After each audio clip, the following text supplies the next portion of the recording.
अल्हम्दुलिल्लाह वकफ़ा वस्सलातु वस्सलामु अला नबील मुस्तफ़ा नबीना मोहम्मद व आलिहि वस्सहबिहि अजमईन।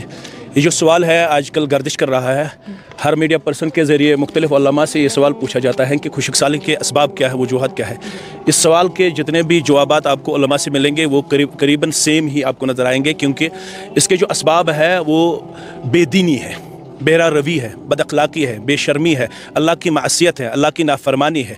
इस सिलसिले में हमें इज्तिमाई तौर पर ये डायरेक्शन दी गई है कि वतूबू इलल्लाहि जमीअन अय्युहल मोमिनून, हम सब को यकजुट होकर अल्लाह की तरफ रुजू करना है, अपने आप को परखना है, देखना है, अपने आप को बदलना है, क्योंकि अल्लाह का कानून है इन्नल्लाह ला युग़य्यिरु मा बिक़ौमिन हत्ता युग़य्यिरु मा बिअनफुसिहिम।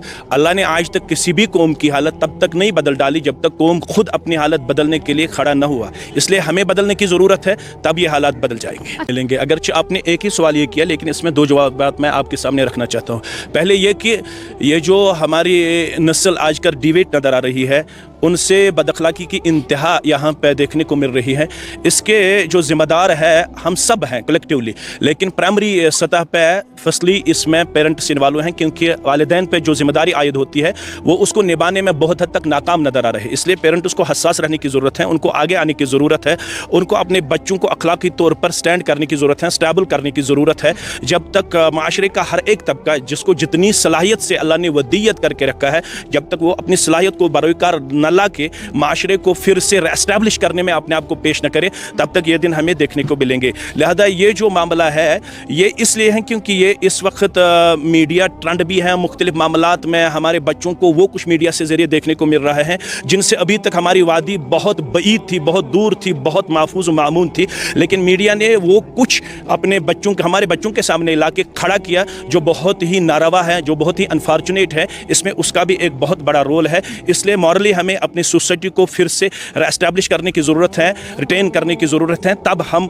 इन चीज़ों से छुटकारा पाने में कामयाब कामरान होंगे। अखलाकी तौर पर हर एक को अपनी ज़िम्मेदारी निभाने की बहुत ज़्यादा ज़रूरत है। असल में न बारिश हमारे से नादिल होगी न आपसे नादिल होगी, बारिश बरसाने वाला अल्लाह बुजुर्ग बरतर हैं, लेकिन हमारे लिए लक़द कान लकुम फ़ी रसूलिल्लाहि उस्वतुन हसना, हर एक ज़िंदगी के कदम पर हमारे लिए जो रहबर और रहनुमा मबऊस किया गया है वो है मोहम्मद रसूलुल्लाह सल्लल्लाहु अलैहि वसल्लम। रसूलुल्लाह सल्लल्लाहु अलैहि वसल्लम ने हमें सिखाया, जब आपको ड्राई स्पेल नज़र आए, ड्राइनेस नज़र आए, खुशकसाली नज़र आए, तो आपको अपने इज्तिमाई तौर पर किसी मैदान में जाके 2 रकात नमाज अदा करनी लाजमी बनती है। उसी सुन्नत पे हम अमल पैरा होकर यहाँ पे भी नमाज इस्तिस्का का एहतमाम कर गए। ये हमें सुन्नत की पैरवी है, उसकी प्रैक्टिकल यहाँ पे एक शक्ल हमने अपने कौम के सामने रखी, ताकि कौम उसी डगर पे इन हालात में भी अपने आप को पेश करे जो प्रॉफिट सल्लल्लाहु अलैहि वसल्लम की तालीमात है। वाकई बारिश कब बरसे कब न बरसे ये तो अल्लाह की कुदरत के मातहत है, क्योंकि हम सब मातहतुल असबाब है। इसकी फजीलत ये है कि हमें उम्मीद रखनी चाहिए कि जब भी कौम रसूलुल्लाह सल्लल्लाहु अलैहि वसल्लम के तरीके पे अमल पैरा होता है तो अल्लाह की रहमत बरसती है और अल्लाह हम पे मेहरबान होता है। इंशाल्लाह लोग जो है, जहाँ अभी भी कुछ ऐसे एरियाज है जहाँ पर लोगों ने अभी नमाज इस्तिस्का का एहतमाम नहीं किया, तो क्या कुछ कहना चाहेंगे? अगरचे इसके बहुत सारी शक्लें आपको अहादीस में नज़र आएगी।